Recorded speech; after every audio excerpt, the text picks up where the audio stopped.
E aí galera, tranquilo? Bora falar um pouco sobre como usar o return nas nossas estruturas de decisão? Como assim? Quando nós usamos o return, usamos bem essa palavra return aqui, quer dizer o quê? Pega o que eu tenho que retornar, retorna e dali para baixo não execute mais nada, porque afinal de contas o return é o fim da função. Beleza, mas o que isso tem a ver? O que isso me ajuda? Bem, ele te ajuda em duas formas. Uma das formas é, ele pode te ajudar nas suas estruturas de decisão, neste caso os ifs, os switches da vida, que às vezes você tem uma porrada de coisa programada, mas você somente quer aquilo.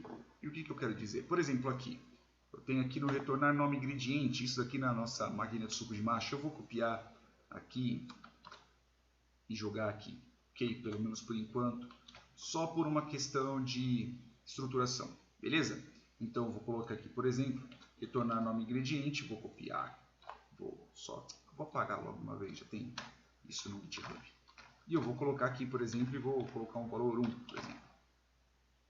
Se eu der aqui play, não vai fazer absolutamente nada. Por quê? Porque eu não estou exibindo. Então, por quê? Porque ele está retornando o valor. Eu vou colocar aqui um system out println,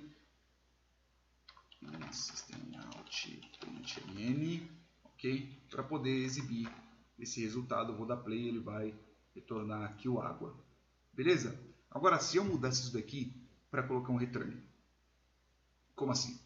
Para não mudar muita coisa, por exemplo, aqui está errado, inclusive depois eu tenho que arrumar, mas não tem tanto problema, depois eu arrumo nas próprias aulas dele mesmo.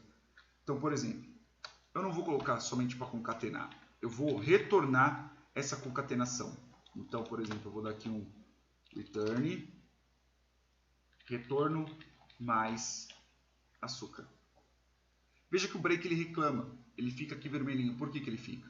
Porque ó, um reachable statement, o que isso quer dizer? Quer dizer que se porventura chegar no zero, vai adicionar um return e esse break não vai ser executado. Por que o break não vai ser executado? Porque a função vai terminar no return. Então eu posso simplesmente fechar aqui.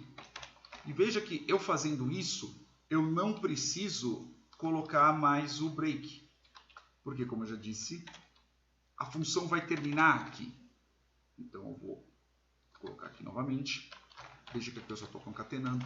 E aqui eu coloco mais coisas. Então vamos executar aqui esse bendito. Veja que ele vai entrar aqui no retorno, ok? Então vou apertando aqui o F8. Ele vai entrar aqui no switch, que neste caso aqui é o número 1. E ele já vai retornar aqui água. Ele retorna e tem a saída direto. Então, muitas vezes, o código em determinada situação, ele já pode retornar. Eu não preciso continuar as minhas funções. Eu posso já dar um return dali para frente. E para isso serve o return. Então, o return ele tem que ser a última opção da sua função. Ele tem que ser o último comando, vamos dizer assim. Porque a partir dele, nada mais abaixo funciona. Tanto que, se vocês veem aqui, vocês verem exatamente nessa situação. Veja que aqui eu tenho um outro return aqui fora. Mesmo eu tendo vários returns aqui. Por que ele não está reclamando? Porque existe uma chance desse return aqui funcionar. Qual que é? Eu colocando qualquer outro caso, tirando eles. Então, por exemplo, se eu colocasse aqui um 3, executasse, ó, ele vai colocar somente ingrediente selecionado e não vai retornar mais nada. Por quê? Porque, se eu mostrar aqui, ó, vamos lá, qual foi o valor que eu coloquei aqui? Eu passei o valor 3. Então, eu vou apertando aqui o F8. Ele não vai entrar em nenhum, porque somente tem o case 0, o case 1 e o case 2. Ele vai direto para o return.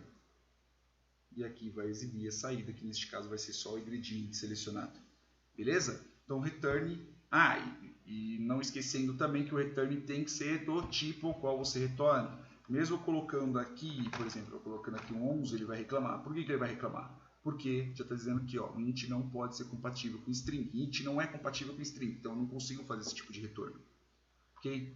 Não se esqueçam também que o tipo de retorno tem que ser igual. Então, se eu estou retornando uma string na minha função, eu tenho que retornar uma string aqui, e assim sucessivamente. Beleza? Espero que vocês tenham entendido um pouco a função do return e como que ele muda na estrutura de decisão do nosso programa, das nossas funções e afins. Beleza? Se gostou, curte, compartilha, assina o canal. Se tiver alguma dúvida, me pergunta.